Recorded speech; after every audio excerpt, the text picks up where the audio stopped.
एक बार अचानक से एक लड़के की तबीयत बहुत खराब हो गई। उसके घर वाले उसे डॉक्टर पर भी ले गए, पर तबीयत इतनी खराब थी कि वो डॉक्टर को सही से बता भी नहीं पा रहा था कि उसे एग्जैक्टली क्या प्रॉब्लम हो रही है। वो डॉक्टर को बार बार बस यही कह रहा था कि डॉक्टर, मेरी तबीयत बहुत खराब है, मुझे जल्दी से ठीक कर दो, मेरे से पैसे जितने मर्जी ले लो, पर मुझे जल्दी से ठीक कर दो। अब डॉक्टर को ढंग से प्रॉब्लम ना बताने की वजह से डॉक्टर ने रूटीन चेकअप करके बस एक फीवर की दवाई दे दी और 1-2 दिन घर रेस्ट करने को बोला। दवाई लेने के थोड़े समय तक तो वो लड़का ठीक महसूस कर रहा था, पर उसके बाद उसकी कंडीशन पहले से और भी कहीं ज्यादा खराब हो गई। जब डॉक्टर ने फिर से उससे और उसके परिवार के लोगों से उसके सिम्टम्स के बारे में पूछा तो उन्होंने फिर से यही बोला कि हमारा लड़का बहुत बीमार है, जितने चाहे पैसे ले लो, बस इसे जल्दी से ठीक कर दो। अब इस बार डॉक्टर ने उस लड़के की करंट कंडीशन को ऑब्जर्व करके उसे कुछ इंजेक्शन देकर उसकी कंडीशन को कंट्रोल किया और उसको कुछ बॉडी टेस्ट लिख के दिए। शाम को जब रिपोर्ट आई तो जानते हो उस रिपोर्ट में क्या निकला? कुछ भी नहीं। डॉक्टर ने रिपोर्ट्स के बिहाफ पर बोला, सर बच्चे की सभी रिपोर्ट्स एकदम नॉर्मल है, आप घबराइए मत, इसे बस नॉर्मल सा फीवर है जो जब चढ़ता है तो बच्चा उस समय थोड़ा परेशान हो जाता है, जो कि नेचुरल है। आप टेंशन मत करना, ये 3-4 दिन दवाई लेकर एकदम फिट हो जाएगा। एक्चुअल में उस लड़के को और कुछ भी नहीं, बस सिंपल सा फीवर था, पर अपनी बात को क्लियरली ना बताने की वजह से वो केस कितना कॉम्प्लिकेटेड लग रहा था। अगर वो बच्चा या उसकी फैमिली वाले डॉक्टर को सिंपल और क्लियरली ये बता देते कि उसे सिर्फ बुखार है, तो वो बच्चे को ठीक होने में ज्यादा टाइम और उस बच्चे की फैमिली को टेस्ट में ज्यादा पैसे खर्च नहीं करने पड़ते। क्या कई बार ये सेम चीज हमारे साथ नहीं होती? हम करना तो कुछ चाह रहे हैं पर सामने वाला कुछ और ही समझ रहा है। कई बार हम एज अ बिजनेस खुद ही अपने कस्टमर को अपने प्रोडक्ट के बारे में ढंग से क्लैरिफाई नहीं कर पाते और कस्टमर हमारे मैसेज को एक नॉइज समझकर हमारे किसी भी कॉम्पिटिटर के पास चले जाते हैं। अगर आपका मैसेज क्लियर ही नहीं होगा तो आप अपने प्रोडक्ट या ब्रांड की मार्केटिंग पर जितने मर्जी पैसे लगा लो, कोई भी आपकी बात सुनना पसंद नहीं करेगा। कई बार अपना मैसेज दूसरों को क्लियर और सिंपल तरह से बताना काफी कॉम्प्लिकेटेड और मुश्किल लगता है। ऐसे में हम खुद के साथ साथ अपने सामने खड़े लिसनर को भी कंफ्यूज कर देते हैं। अपने किसी भी मैसेज को सिंपल और क्लियर वे में कन्वे करने का one of the best way पता है क्या है? स्टोरी। जानते हो, एक अच्छी स्टोरी लोगों को जल्दी अट्रैक्ट करती है और एक इंटरेस्टिंग स्टोरी से ध्यान हटाना काफी मुश्किल होता है। स्टीव जॉब्स जब एप्पल से निकाले गए थे, उन्होंने अपनी नई कंपनी पिक्सर स्टार्ट की। पिक्सर कंपनी एक स्टोरी टेलिंग की फैक्ट्री जैसी थी। जब स्टीव जॉब्स पिक्सर के बाद वापस एप्पल कंपनी में आए तो उनकी स्टोरी टेलिंग की स्किल इतनी स्ट्रांग हो चुकी थी, उनके आते ही एप्पल पहले से बहुत फेमस और बड़ी कंपनी में ट्रांसफॉर्म हो गई थी। न्यूयॉर्क टाइम्स के न्यूज़पेपर में एप्पल के 9 पेज की एड थी, जिसे स्टीव जॉब्स ने सिर्फ 2 वर्ड्स में कन्वर्ट करके एप्पल को तरक्की दिलाने में हेल्प की। वो 2 वर्ड्स थे, थिंक डिफरेंट। उन्होंने बेसिकली अपने ब्रांड के बारे में लोगों को बहुत सिंपल और क्लियर मैसेज में बताया, जो लोगों को अच्छा लगा और आज भी कई लोग एप्पल से जुड़ते ही जा रहे हैं।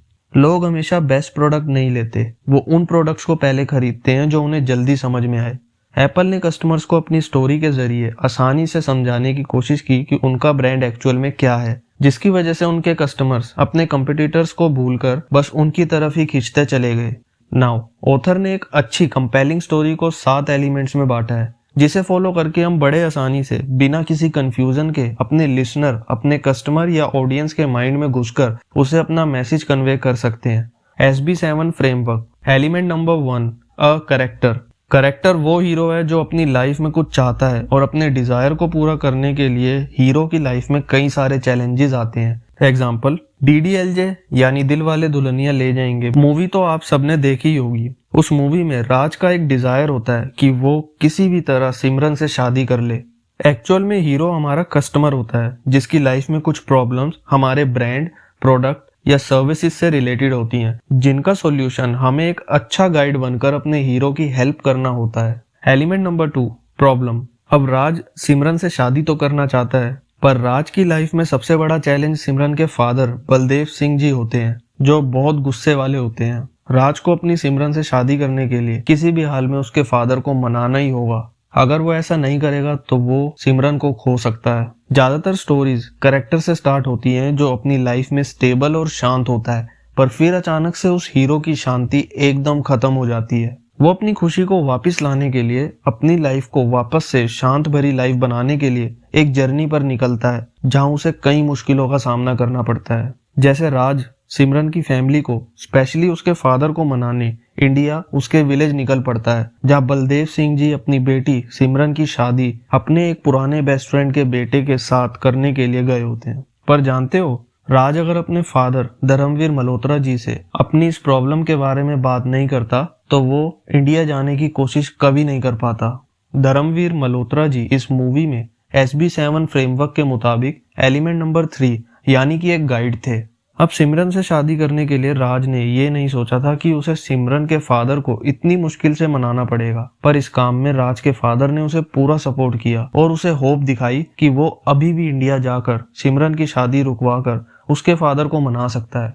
अगर कोई भी हीरो अपनी प्रॉब्लम को खुद ही सॉल्व कर लेगा तो स्टोरी कभी इंटरेस्टिंग बन ही नहीं पाएगी। लगभग हर इंसान अपनी प्रॉब्लम सॉल्व करने के लिए कोई ना कोई गाइड को ढूंढ रहा होता है जो उसे उसके ड्रीम को अचीव करने में हेल्प कर सके। वो गाइड कोई भी हो सकता है, आपकी फैमिली, फ्रेंड, टीचर, बुक्स या कोई नेबर, जिसे कई बार हम अपना आइडियल भी कहते हैं। इस फ्रेमवर्क का एलिमेंट नंबर 4 है प्लान। जब हीरो को उसकी हेल्प करने के लिए एक गाइड मिल जाता है तो वो गाइड उसे एक प्लान देता है जिस पर हीरो पूरा विश्वास करता है ताकि वो अपने ड्रीम को अचीव कर सके। जब राज के फादर उसे गार्डन में उदास बैठा देखते हैं तो वो राज से सीरियस टोन में पूछते हैं, लड़की का नाम क्या है? और राज बोलता है, सिमरन। कौन सी लड़की पॉप्स? उसके फादर बोलते हैं, वही जिसका चेहरा तू चांद में देखने की कोशिश कर रहा है। तो बातचीत के थोड़ी देर बाद राज के फादर पूछते हैं, प्रॉब्लम क्या है? राज कहता है, अब देर हो चुकी है पॉप्स, उसकी शादी होने वाली है। उसके फादर कहते हैं, तो शादी रुकवा देते हैं, जो कि एक्चुअल में राज के लिए एक प्लान था। पर राज ने कहा, आपका जमाना कुछ और था पॉप्स, अब जमाना बदल चुका है। हीरो अपने गाइड के प्लान पर एक्शन लेने से घबराता है तो गाइड इस सिचुएशन में हीरो को एलिमेंट नंबर 5 यानी कॉल टू एक्शन लेने के लिए थोड़ा मोटिवेट करके उसकी हिम्मत बढ़ाता है। तो राज के फादर ने जवाब देते हुए कहा, मोहब्बत का नाम आज भी मोहब्बत है बेटा, ये ना कभी बदली है और ना कभी बदलेगी। राज बहुत डीमोटिवेट होता है और बोलता है, oh pops, it's too late now, वो अब किसी और की होने वाली है। उसके फादर बोलते हैं, ओए, दुल्हन उसी की होती है जो उसे डोली पे बिठाकर ले आता है। मैंने तुझे ये तुनतुना बजाने के लिए पैदा नहीं किया था। हम उनमें से हैं जो चांद को देखते नहीं, चांद को घर पर उठाकर ले आते हैं। अब जा और इस घर में तभी आना जब बहू तेरे साथ होगी, समझा? तो राज ये सब सुनकर काफी मोटिवेट और एनर्जेटिक फील करता है। उसे फिर से एक होप दिखाई देती है और वो अपने गाइड के प्लान पर एक्शन लेना शुरू कर देता है।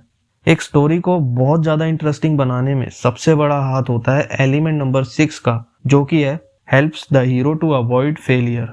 पूरी स्टोरी एक सिंगल क्वेश्चन पर ही अटकी रहती है, दाव पर क्या है? अगर हीरो को प्लान फॉलो करके कुछ फायदा या नुकसान ही नहीं होगा तो स्टोरी की कोई परवाह ही नहीं करेगा। ऑडियंस के मन में हर वक्त बस एक ही बात चल रही होती है कि क्या ये हीरो इस प्लान पर चलकर अपनी जीत हासिल कर लेगा? क्या राज को अपने फादर की बात मानकर सिमरन मिल जाएगी? क्या होगा अगर राज अपने फादर की बात नहीं मानेगा? तो अगर किसी स्टोरी में कुछ रिस्क पर नहीं होगा तो वो स्टोरी ही नहीं होगी। ये रिस्क ही आपके कस्टमर को आपकी स्टोरी, आपके प्रोडक्ट या सर्विस से हर वक्त एंगेज रखता है। Element number 7, and in a success. Raj Simran के फादर से क्लियरली बात करता है, उन्हें और पूरे परिवार को अपनी बात समझाने की पूरी कोशिश करता है। एंड में सिमरन के फादर उसकी बात पर राजी हो जाते हैं और बोलते हैं, जा सिमरन, जी ले अपनी जिंदगी। राज सिमरन की शादी हो जाती है जो कि एक हैप्पी एंडिंग होती है।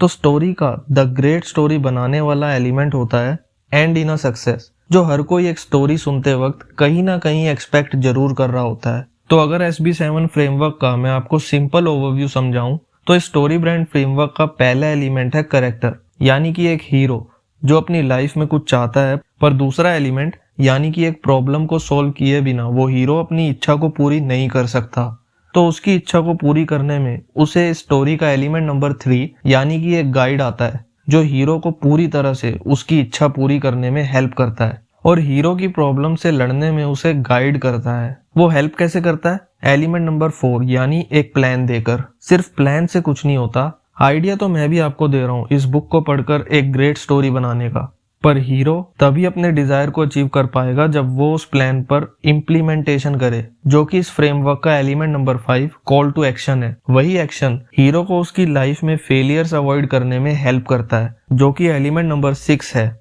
और तब वो हीरो अपने डिजायर को अचीव करके एलिमेंट नंबर 7 यानी सक्सेस हासिल कर लेता है और स्टोरी एंड हो जाती है। तो यही थे वो 7 सिंपल और इम्पोर्टेंट एलिमेंट्स जो आपको ऑलमोस्ट हर ग्रेट स्टोरी में जरूर मिलेंगे। इम्पोर्टेंट बात दोस्तों, मैंने आपको इस वीडियो में SB7 फ्रेमवर्क का सिंपल ओवरव्यू देने की कोशिश की है। अगर आप इस स्टोरी टेलिंग जैसी पावरफुल स्किल को सच में सीखना चाहते हैं तो मैं आपको ये पूरी बुक को रीड करने को जरूर एडवाइस करूंगा। इस बुक में इन 7 एलिमेंट्स में काफी डीप चीजें सिखाई गई हैं जो आपको आपकी लाइफ में बहुत काम आएंगी। तो आज की वीडियो में बस इतना ही। अगर आपको ये वीडियो अच्छी लगी हो तो प्लीज मुझे लाइक करके जरूर बताएं।